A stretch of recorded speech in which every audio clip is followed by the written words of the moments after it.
ప్రేక్షకులకు నమస్కారం.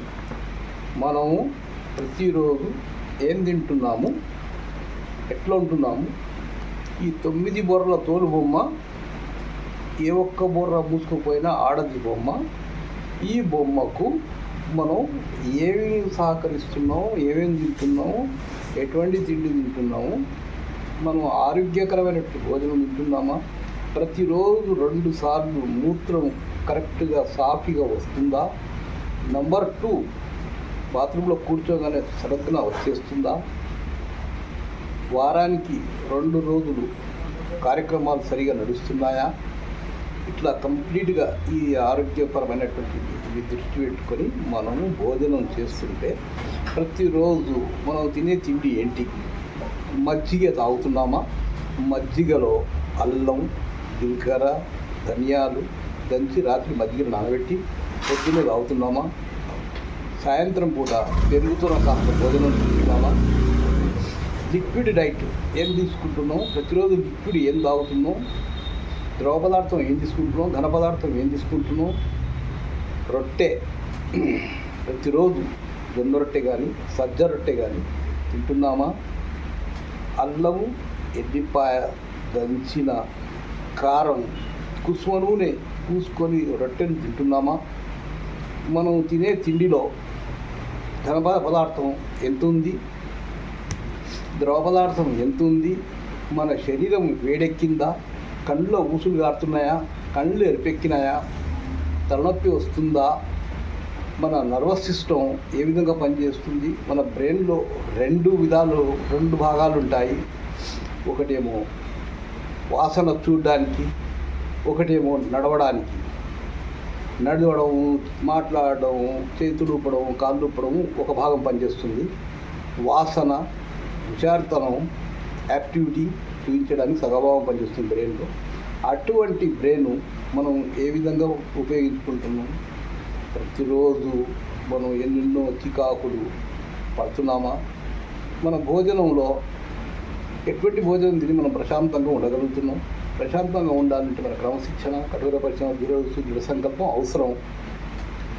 మన తిండే, మనం తీసుకునే కూరగాయలే, మన ఆకుకూరలు, కాయగూరలే మనకు విటమిన్స్, మినరల్స్, విటమిన్స్గా మారుతాయి. అవి విటమిన్స్గా మనం తింటాం. మనం తాగే నీళ్ళలో ఖనిజాలు ఉంటాయి. ఏ నీళ్ళు తాగుతున్నాం, ఖనిజాలు మనకు ఎంత పడుతున్నాయి, జింకు, ఫెర్రస్, కాపర్ అన్ని నీళ్ళల్లో ఉంటాయి. అది మనం తాగుతున్నామా, లేకపోతే అవన్నీ ఉడకబెట్టి ఫిల్టర్ చేసుకొని తాగుతున్నామా, మన శరీరానికి అవసరమైనటువంటి ఐరన్, ఫోలిక్ యాసిడ్ మన శరీరానికి దక్కుతుందా, అవన్నీ అరికాళ్ళు తిమ్మిరు రావడం, అరికాళ్ళు మంటలు రావడం, లివర్ సరిగా పనిచేస్తుందా, స్ప్లీన్ సరిగా పనిచేస్తుందా, స్ప్లీన్ సరిగా పనిచేయకపోతే ఏమవుతుంది, లివర్ సరిగా పనిచేయకపోతే ఏమవుతుంది, ప్యాంక్రియాస్ చేదుబుడ్డ పనిచేయకపోతే ఏమవుతుంది, చేదుబుడ్డ సప్పగిల్లితే ఏమవుతుంది, సప్పగిల్లిన తర్వాత బీటా సెల్ చనిపోతే మనకు డయాబెటీస్ ఎందుకు వస్తుంది. డయాబెటీస్ అంటే షుగర్ కాదు, సూకర్. ఆ సూకర్ అనేది మన శరీరంలోని మాంసం కరిగి మూత్రం గుంట బయటికి వెళ్ళిపోయేదాన్నే సూకర్ అన్నాడు ఇంగ్లీష్ వాడు. దాని పేరు సూకర్. Not only sugar. తీపి తింటే షుగర్ రాదు. మనం తినే పదార్థాల్లో ఫైబర్ కాంటెంట్ ఎక్కువ ఉంటే మనకు షుగర్ రాదు. మనం రోజుకు 4-5 సార్లు భోజనం చేయాలి. ఒక్కసారి కడుపు నిండా తిన్నాము, మన సాయంత్రం కడుపు నిండా తిన్నామంటే కాదు. దినానికి 4-5 సార్లు భోజనం చేస్తున్నారు. బాగా ఆకలి అయిన తర్వాతనే భోజనం చేయాలి. ఆకలి లేనప్పుడు భోజనం చేయడము, కడుపులో ఉండే పదార్థాలన్నీ పులిసిపోయిన తర్వాత గ్యాసెస్ రావడం, అవన్నీ ప్రాబ్లమ్స్ ఫేస్ అవుతాయి.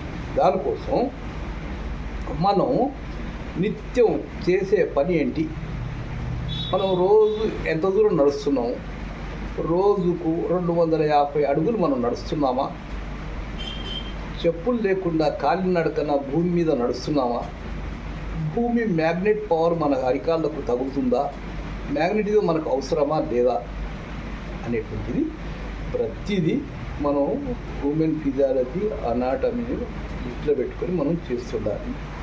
మందులు తినడం కాదు, మందుల కన్నా మించిన మన ఫుడ్డే మనకు ఒక రకమైనటువంటి మందు. మనం పోయి ఎక్కడెక్కడనో ఎన్నెన్నో టెస్టులు చేయించుకోవడం అవసరం కాదు. షుగర్ వచ్చిందంటే ముఖం ఉడికిపోవడం, ముఖంలో నలుపుతనం రావడం, ముఖం పాలిపోయినట్టు ఉండడం, అది చూసుకుంటే చాలు. షుగర్ పెరిగిందా తగ్గిందా? ముఖం నల్లబడి పాలిపోయినట్టుంది, ముఖం ఉడికిపోతే షుగర్ పెరిగినట్టు.